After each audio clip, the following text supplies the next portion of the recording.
Kurikulum 1947. Kurikulum 1947 yaitu kurikulum pertama setelah Indonesia merdeka. Jadi udah gantiin sistem pendidikan warisan dari Belanda. Tapi kondisi negara itu masih belum stabil habisnya kemerdekaan. Tapi kurikulum ini punya ciri khas. Tujuan pendidikannya itu buat bentuk manusia berjiwa merdeka dan berwatak Pancasila. Dan juga nggak disebut kurikulum, tapi rencana pelajaran. Ini isi pelajarannya masih sederhana dan fokus pada nilai moral, keterampilan dasar, dan kebangsaan. Dan juga materi pelajaran belum terstruktur per jenjang. Dan guru ini masih banyak yang belum terlatih karena sarananya masih terbatas.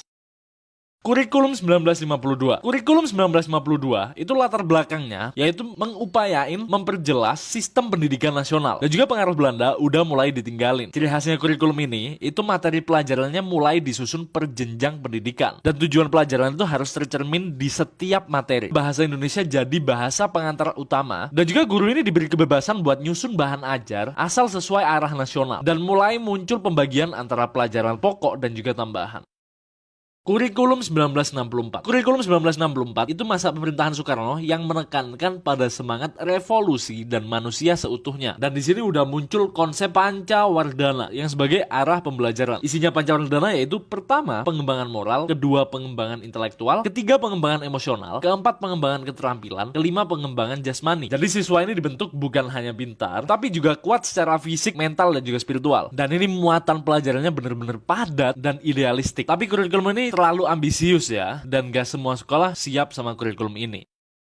Kurikulum 1968. Kurikulum 1968 itu awal dari Orde Baru dan fokus pada stabilitas dan pembangunan nasional. Kurikulum ini itu pingin menyederhanain kurikulum 1964 yang dianggap terlalu idealis dan juga berat buat siswa. Ciri khasnya itu pendidikannya diarahin untuk membentuk manusia Pancasilais sejati dan pembagian pelajaran lebih sistematis. Pendidikan umum, kewarganegaraan, dan juga keterampilan. Kurikulum ini nekanin pada 3 aspek. Kognitif yaitu pengetahuan, afektif yaitu sikap, dan juga psikomotorik yaitu keterampilan. Agama pun udah mulai jadi mata pelajaran wajib dan jam pelajaran lebih teratur dan realistis.